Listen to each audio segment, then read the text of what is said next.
لاہور سے بول رہا ہوں، اور مجھے ایک بار خواب آئی ہے کہ 1 سال زندگی ہے، اور دوسری بار پھر یہی خواب آئی ہے 2-4 دن چھوڑ کے کہ 1 سال زندگی ہے، اور کچھ دن چھوڑ کے یہ خواب آئی ہے کہ نبی کریم کی زیارت ہوئی ہے، اور انہوں نے کہا ہے کہ مدنی چینل میں شامل ہو جائے۔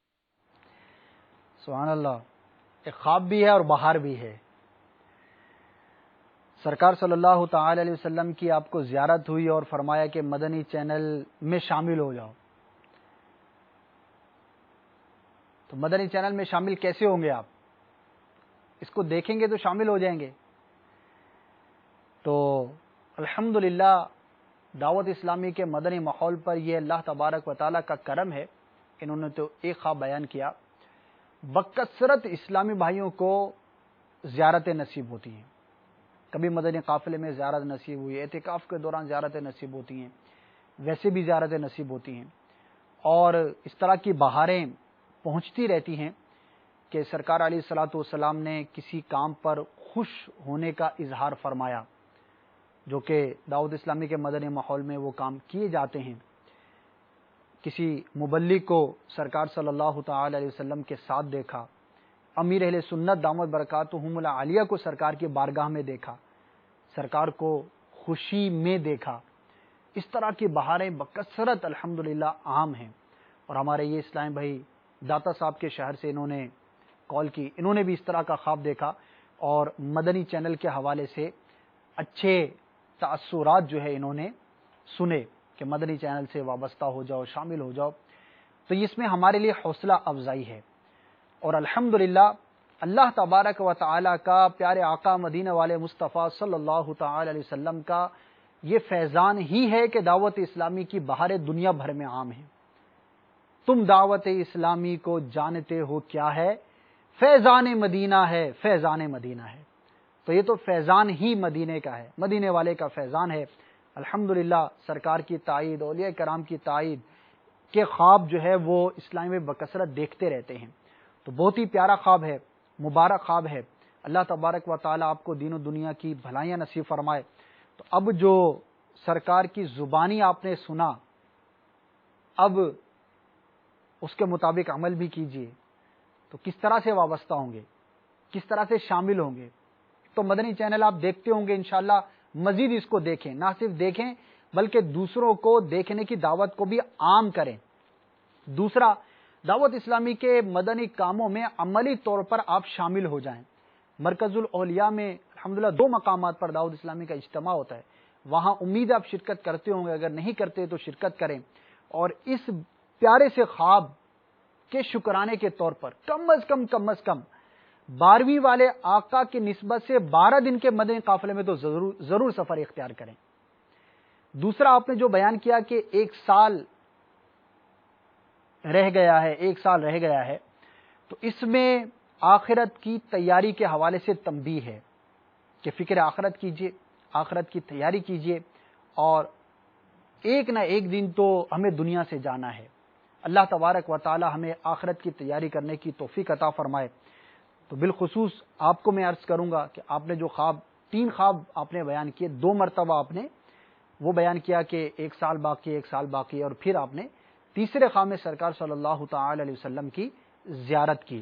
تو اللہ تبارک و تعالی آپ کو بھی آخرت کی تیاری کرنے کی توفیق عطا فرمائے، ہمیں بھی جذبہ نصیب فرمائے، گناہوں سے بچنے اور نیکیاں کرنے کی عملی طور پر کوشش کرنے کی توفیق عطا فرمائے۔ یہ جو خواب میں تعبیر میں بیان کیا جاتا ہے، ایسا ہوگا، ایسا ہوگا، تو انشاءاللہ عز و جل ویسا ہی ہوگا، لیکن اس کے لیے عملی اقدامات کرنا بھی ضروری ہے، اور جتنا عملی اقدامات آپ زیادہ کریں گے انشاءاللہ عز و جل اتنا ہی جلد اس کا اثر ظاہر ہوگا۔ کہ خواب کی تعبیر جو ہے وہ ظنی ہوتی ہے، اور انسان جو کوشش کرتا ہے اس کو پا لیتا ہے۔ جب بندہ کوشش کرتا ہے، اللہ تبارک و تعالی کی طرف کوشش کرتا ہے، دین اسلام پر عمل کرنے کی کوشش کرتا ہے، تو اللہ تبارک و تعالی بھی اسے جلد راہ دکھاتا ہے۔ اور ایک شخص ہے، سویا ہوا ہے، کچھ اس نے کرنا نہیں، کچھ کوشش نہیں کرنی، اور ویسی تمنا دل میں ہے، تو اللہ تبارک و تعالی کرم فرمائے تو کوئی بعید نہیں، وہ قادر مطلق ہے، جس کو جب چاہے جیسا چاہے جذبہ نصیب فرما دے، نیک بنا دے۔ لیکن عملی طور پر کوشش کرنے کا ہمیں حکم دیا گیا ہے، بہت ساری روایات کے اندر اس طرح کا ہے، جیسا کہ توکل کے حوالے سے اور دیگر مضامین پر روایات ہیں جس میں ہمیں عملی طور پر کوشش کرنے کا کہا گیا ہے، اور اگر عملی طور پر کوشش کرنا کچھ بھی لازم نہ ہوتا تو پھر ہمیں فقط تمنائیں کرنے کا کہا جاتا، جبکہ تمنائیں کرنے کے ساتھ ساتھ عملی اقدامات کرنے کے بھی فرامین ہمیں ملتے ہیں۔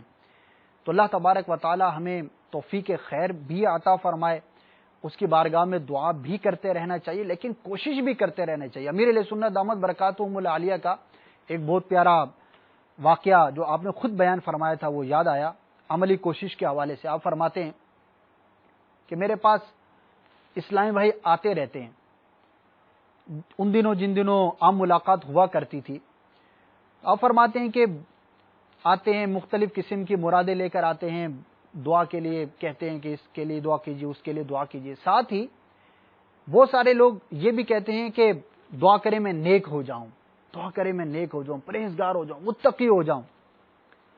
تو آپ فرماتے ہیں کہ کبھی کبھی ایسا میں سوال کر لیتا ہوں کہ کیا گھر پہ ٹی وی ہے؟ ہاں وہ تو ہے۔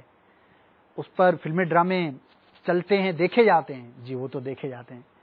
آپ فرماتے ہیں پھر میں اسے سمجھاتا تھا کہ جب یہ گھر میں رکھا ہوا ہے تو پھر نیک کیسے بنیں گے؟ اس کے سبب کو تو ختم کرو، روحانیت کیسے نصیب ہوگی کہ روحانیت ختم کرنے کا سبب آپ نے اپنے گھر میں رکھا ہوا ہے۔ تو یہ اس وقت تھا جب مدنی چینل نہیں تھا، تو اس وقت ظاہر ہے کہ اس طرح کا 100% شریعت کے مطابق جس پر نہ عورت ہے نہ میوزک ہے، اس طرح کا کوئی چینل ظاہر ہے کہ نہ سنا نہ دیکھا۔ تو جب اس طرح کے معاملات گھر میں آپ کرتے ہیں اور پھر دعا کے لیے بھی کہتے ہیں، کہنا چاہیے، منع نہیں، لیکن آپ اس سبب کو تو ختم کریں۔ ایک طرف آپ کے دل میں تمنا ہے کہ میں نیک ہو جاؤں، اور دوسری طرف آپ عملی طور پر گناہوں میں مبتلا ہیں، بے پردہ عورتوں کو دیکھتے ہیں، گانے بجانے اور جو بھی بیہودہ مناظر ہیں وہ دیکھتے ہیں، اس میں مصروف رہتے ہیں، تو نیک آپ کیسے بنیں گے؟ تو سمجھانے کا یہ مقصد یہ تھا کہ جہاں ہم دعا کریں، دل میں تمنا رکھیں، وہیں پر عملی اقدامات بھی کرنا ہمارے لیے اتنا ہی ضروری ہے۔ تو انشاءاللہ عز و جل جب کوشش کریں گے تو اللہ تبارک و تعالیٰ کی رحمت مزید شامل حال ہوگی، اور ہماری دنیا بھی بہتر ہوگی، اور انشاءاللہ عز و جل ہماری آخرت بھی بہتر ہوگی۔ تو اللہ تبارک و تعالیٰ جو کچھ سنا اس پر عمل کرنے کی توفیق عطا فرمائے۔